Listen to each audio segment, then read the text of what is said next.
Good afternoon, good evening, good night, good morning. Goeiemorgen by a donkey.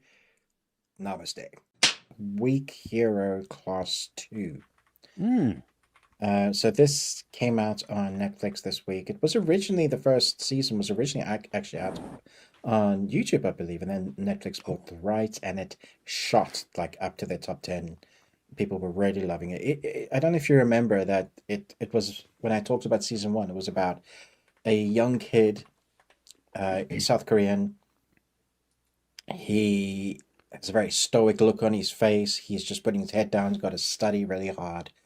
And the bullies of the school just keep picking on him and another guy until he cracks.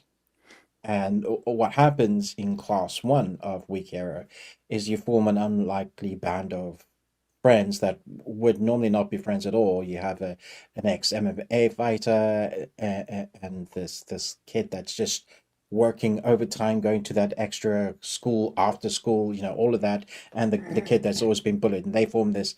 And throughout the series, it's a bunch of moments of their friendships forming to be excellent, and then these interactions that they have with the bullies who have bullies of their own and the reason why they're bullies, and it just like escalates as you try and eventually leads up to like organized crime. Like it's just staggering. It's staggering. And basically, the end of season one is left one of his best friends in a coma. That's where we're left, Mm. and so he has to transfer school away from that. The school doesn't want him there. They're like, okay, he's going to keep getting in fights with these bullies because he's just not, letting them get away with the shit they've been getting away. So two, he really tries to keep his head down and not get involved with anything. They've given him medication to dull his rage issues, as they call it. It's meant to help him sleep, but he's still not sleeping because he's just super worried about his friend in a coma. The consequences of them fighting are real, like his friends in a coma. Um, Unfortunately, and I said this in my first review. I asked the comment, is bullying this bad in South Korea? Is it, or is it just an embellishment of a storyline that they like to talk about? And I think 90% of the comments I had was like, yeah, it's this bad. Like just straight up. I was like, yeah, okay. I figured so because they're always having it in some form in most of their media. Yeah. And so we get to another bunch of school bullies in class two, different school, and he's forced again to interact with another kid that is being bullied for years. Uh, and we get another trio of kids that are forming a united front to go up against this. But what I liked about this one is they've really doubled down on some of the fighting sequences and they've given some good time to prepping the choreography in that because it gets brutal, but it's also really pretty to watch. Like it's really entertaining. Mm. It's believable, it's hard hitting, it's emotional. I was invested in season one. Season two, I'm so much more into the characters because I think they've really crafted the characters in a way that you can get behind them. Like you know who the good guys are, you hate the bad guys, the baddies, uh, like 100%. Like they suck. Like there's no excuses for you. At some point, you decided that you were going to, even if someone's forcing into it, you were just going to do it, and they Mm. continue to make everybody else's lives terrible. Unfortunately, there's a baddie that is controlled by another baddie, and that baddie has a boss to answer to who is a baddie himself. It's again going, and so it continues to escalate as they try to fight the evil within the school. Again, where the hell are the teachers? They're never around when these kids are just beating the crap Right? out of each other.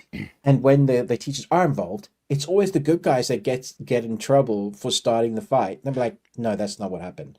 So it like the injustice of everything, it just shouts.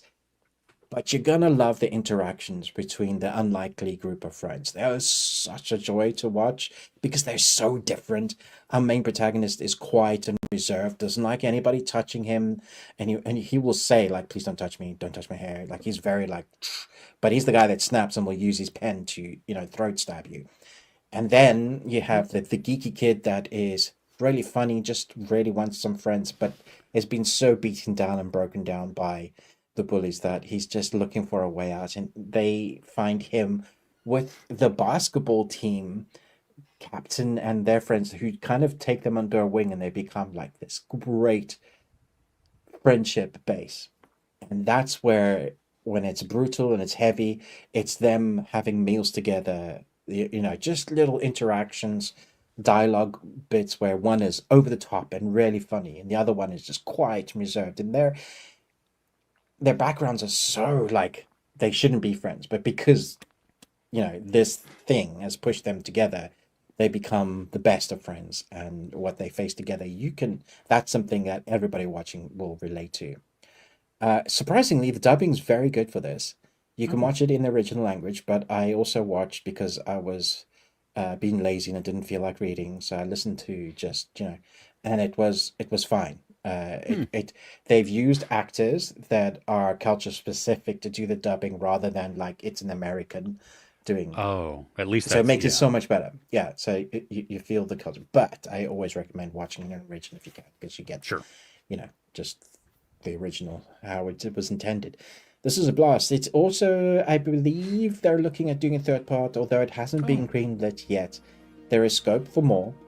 I guess I was pretty horny. There's a completion of a story it's done well in this one that you'll feel satisfied with if it doesn't get okay. greenlit. But I think most people were like, yeah, we're totally invested. So yeah, this was a great surprise. I really enjoyed this.